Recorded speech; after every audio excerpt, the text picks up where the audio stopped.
पूरा डिटेल से आपको समझाने वाला हूँ मैं। एक्सरे होता क्या है, कौन से एक्सरे में देखकर आप कैसी बीमारी पता कर पाते हो, सारी चीज़ें। टीबी होगा तो कैसा दिखाई देगा, बहुत सारी डिटेल से मैं ये वीडियो बताऊंगा आपको। केवल एक्सरे से एक्सप्लेन नहीं करूंगा, रिटर्न में नोट्स भी आपको मैं यहाँ पे देने वाला हूँ। और दोनों भाषाओं में, हिंदी प्लस इंग्लिश दोनों भाषाओं में यहाँ पे समझाऊंगा। स्टार्ट करता हूँ गाइस। सबसे पहले हम लोग समझते हैं एक्सरे। एक्सरे के अंदर दो कलर हो दिखाई, देखो सिंपल बात समझनी है हमको कि एक्सरे जो होता है ना आपका, एक्सरे में सिंपली आपको दो कलर विजिबल रहते हैं। एक आपको ब्लैक कलर दिखाई देता है कहीं कहीं पे, और एक वाइट कलर, ठीक है। इन दोनों कलर के अकॉर्डिंग ही हम बीमारियों को देख पाते हैं कि कौन सी बीमारी हुई है और कौन सी बीमारी अपन समझ पाते हैं, ठीक है। तो बेसिकली दो कलर दिखाई देंगे, एक होता है ब्लैक कलर और एक होता है वाइट कलर, ठीक है। तो देखो व्हाइट कलर क्या होता है, रेडिएशन बोन और हार्ट को भेद कर बाहर नहीं निकल पाती है, इसीलिए वह सफ़ेद कलर की दिखाई देती है। सिंपल बात समझो, इसमें क्या होती है, जो एक्सरे होती है आयनाइजिंग रेडिएशन होती है, ठीक है। तो ये जो रेडिएशन है, इनसे जो निकलने वाली जो रे होती है, एक्सरे जो होती है, बोन्स जो होती है, बोन्स को कभी भी क्रॉस करके नहीं निकलती। और जो आपका जो हार्ट है, क्योंकि हार्ट के अंदर ब्लड होता है, उसको भी क्रॉस नहीं करती है, ठीक है। तो वहां पे अब देखो, जैसे कि चारों तरफ आपको हड्डियां या बोन्स दिखाई दे रही है, यहाँ पे वाइट वाइट है, ठीक है। ये क्लेविकल दिख रही है, ठीक है, रिब बोन आपको दिख रही है। वो जो ब्लैक ब्लैक आपको दिख रहा है ना, ये ब्लैक ब्लैक है। ब्लैक ब्लैक जो है लंग्स, क्योंकि देखो ब्लैक कलर, रेडिएशन लंग्स को आसानी से भेद कर बाहर निकल जाती है, इसीलिए वह ब्लैक कलर की दिखाई देती है। यानी कि जिसको वो नहीं निकाल पाती रेडिएशन, उनकी इमेज बन जाती है, ठीक है। इमेज बन जाती है का मतलब क्या होता है, इमेज का मतलब होता है कि ये जो आपको दिख रही है इमेज, ये इमेज बन चुकी है, उसकी फोटो जो छवि वहाँ पे छप चुकी है, ठीक है। तो दो कलर आपको एक्सरे में दिखाई दे रहे हैं सिंपली, एक है आपका व्हाइट कलर और एक होता है ब्लैक कलर। क्लियर है गाइस, दोनों चीज़ों का फंडा क्लियर रखना। मैं आगे बढ़ता हूँ, स्क्रीनशॉट ले लो इसका, फिर आगे बढ़ता हूँ। अब देखो, हमको इम्पोर्टेंट पॉइंट यानी कि महत्वपूर्ण कुछ बिंदु समझने होंगे इसमें, कि जो एक्सरे होता है ये सभी चीज़ों को देखा जाता है, ठीक है। इसमें सभी प्रकार की चीज़ों को देख सकते हैं, अलग अलग चीज़ों को समझ सकते हैं, जैसे कि क्या क्या हम चीज़ों को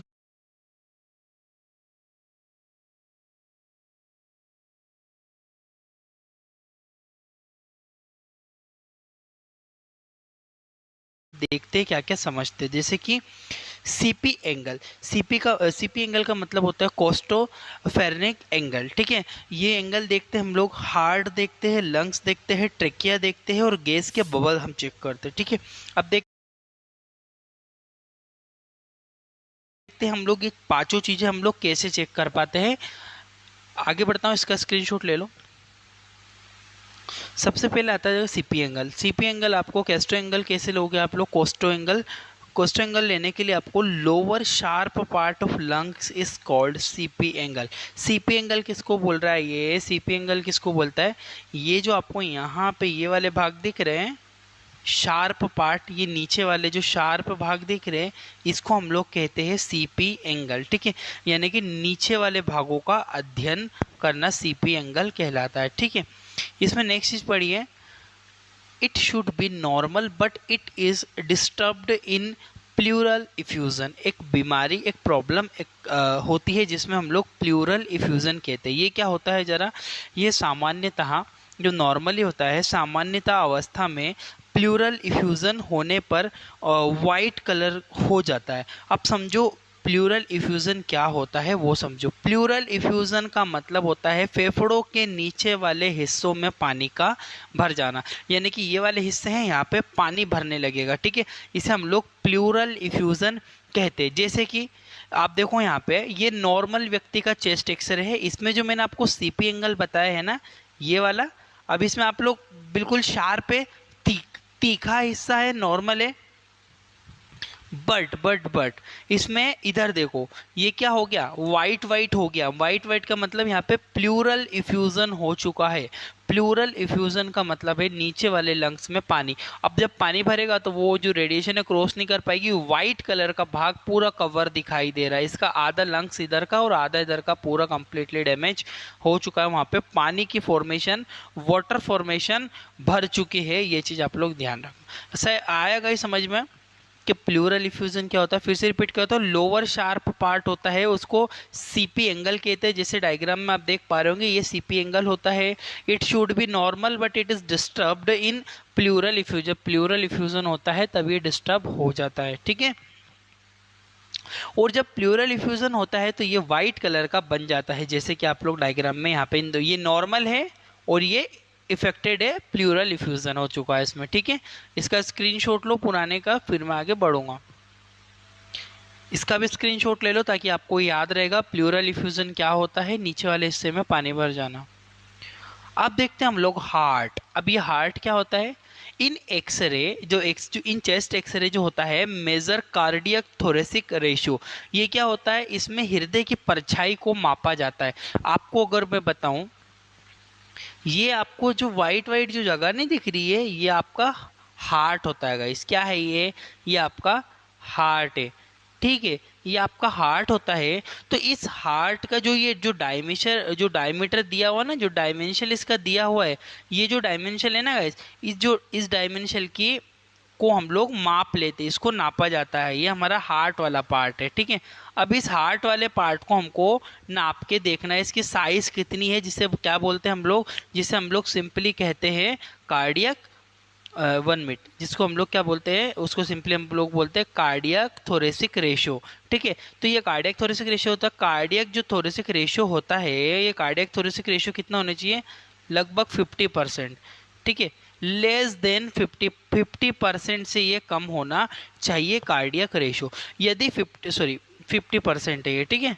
फिर यदि 50% से यदि 75 या अबव जाएगा, यदि बढ़ता है इसका रेशो बढ़ता है, तो यदि इसका रेशो बढ़ता है इस कारण से कार्डियक थोरेसिक रेशो बढ़ जाए किसी कारण से, तो इसे क्या बोलते हैं, कार्डियोमिगेली। कार्डियोमिगेली का मतलब होता है हृदय का आकार बढ़ जाना। आई होप क्या गाइस आपको इतना चीज़ें समझ में आई होगी। फिर से रिपीट में कर देता हूँ। जो इन चेस्ट एक्सरे होता है, कार्डियक थोरेसिक रेशियो हम लोग पता करते हैं। Cardiac thoracic ratio minimum, cardiac thoracic ratio का मतलब होता है कि जो हार्ट है आपकी, इसकी परछाई को नापना।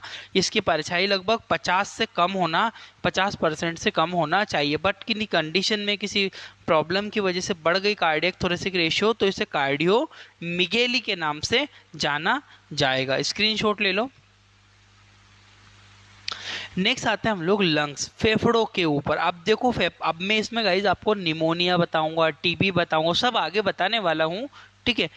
इन लंग्स, बट आप पहले डिटर्मिनेशन तो करना सीखो, आप कैसे पता करोगे, ठीक है। In lungs determine the lungs field. अब इसमें हम फील्ड के जो लंग्स के अलग अलग भागों का अध्ययन करते हैं। तो देखो जो लंग्स होते हैं ना, ये अलग अलग लोब्स में डिवाइड होते, जैसे कि जो आप डायग्राम में देख पा रहे होंगे, ये हमारा लंग्स है। जो राइट वाला लंग्स है 3 भागों में डिवाइड है, राइट, मिडिल और नीचे वाला, ठीक है। और ये वाला केवल 2 ही भागों में विभाजित है, ऊपर वाला और नीचे वाला। तो इन तीनों भागों का अध्ययन आपको करना होता है, ठीक है। इसमें ब्रोंकोवस्कुलर मार्किंग को भी देखा जाता है। अब ये ब्रोंकोवस्कुलर मार्किंग क्या होती है गाइस, यदि आप लोग चेस्ट एक्सरे यहाँ पे देखोगे, तो आपको यहाँ पे कुछ वाइट वाइट जो शाखा है, जैसी ब्रांचेस जैसी दिखाई दे रही है, इसको क्या बोलते हैं, ब्रोंकोवस्कुलर मार्किंग में हम लोग करते हो। जैसे कि यहाँ पे आप लोग यहाँ पे इस वाले एरिया में देखो, आप इस वाले एरिया में देखो, आप यहाँ पे जो छोटी छोटी शाखा है इसमें, जैसे कि इसमें देखो खास करके, ये जो आपको छोटी छोटी शाखा है यहाँ से दिखाई दे रही है, ऐसी ऐसी, ये जो वाइट वाइट जो शाखा इधर है, इसको बोलते हैं ब्रोंकस, ये ना, क्योंकि ब्रोंकाई होती है आपके।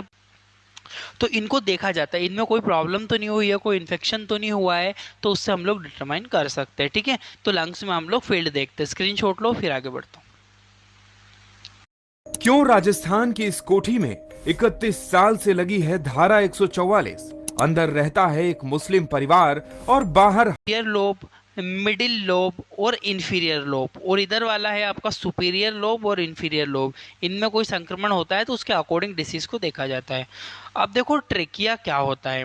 इन x-ray trachea slightly tilted right side, trachea थोड़ी सी सीधी फेफड़ों की तरफ दबी हुई रहती है। अब जैसा डायग्राम देखो आप लोग, अगर आप यहाँ पे दिख रहा होगा, तो ये जो आपकी जो ट्रेकिया है, ये बिल्कुल आपको राइट साइड पे यहाँ पे दबी हुई दिखाई दे रही होगी, ठीक है। देखो डायग्राम ये वाला देख लो, तो ये किस साइड दबी हुई है, राइट की साइड दबी हुई रहती है। तो इसको भी देखा जाता है, इसको भी मेजर किया जाता है, ठीक है। इतनी चीज समझ में आई आपको। तो इसको बोलते हैं trachea slightly tilde down right side, ठीक है। Trachea internally divided into right and left lungs, ठीक है। देखो सिंपली इंटरनली अगर ये डिवाइडेड रहती है राइट में और लेफ्ट में, जो मैंने पीछे तो आपको बताया था ना कि ब्रोंकोवास्कुलर मार्किंग होती है, वो यही होती है ब्रोंकस, ठीक है। छोटी छोटी शाखाएं होती है जो हम। अब आगे बढ़ता हूँ मैं, ऐसे इसका स्क्रीनशॉट लो आप लोग। अब बढ़ते ट्यूब, अब कुछ डिसीज़ वगैरह में हम लोग देख लेते हैं कि डिसीज़ में कैसे एक्सरे दिखाए। अब जैसे कि ट्यूबरक्लोसिस, किसी को टीबी हो गया, तो टीबी में जो चेस्ट एक्सरे है उसमें आप कैसे पहचानोगे इसको टीबी हुआ है। देखो दो चीज़ें देखेंगे, एक कैविटी देखते हैं और एक होता है hilar lymph node. Hilar lymph node क्या होता है, ट्यूबरक्लोसिस होने पर लिम्फ नोड बड़े हो जाते हैं। अब ये इस डायग्राम में आप देखो तो आपको लिम्फ नोड क्या होते हैं, देखो जरा डायग्राम में, यहाँ पे देखो, अब मैं बताता हूँ। ये जो स्ट्रक्चर आपको दिख रहा है यहाँ पे, ये लिम्फ नोड सूजे हुए हैं, ठीक है, स्वेलअप हुए हैं ना। ये दिख रहा है आपको लिम्फ नोड, यहाँ पे जो लिम्फ नोड है ये सूज गए, लिम्फ सूजी हुई है, यहाँ पे लिम्फ बनी हुई है। अब जब ये लिम्फ बड़ी हो जाती है तब ये टीबी का जो इन्फेक्शन होता है, ट्यूबरक्लोसिस का जो इन्फेक्शन होता है, टीबी की कंडीशन में हमको यहाँ पे सिंपली देखने को मिलता है कि ये जो होता है बड़े हो जाते हैं। क्लियर है गाइस।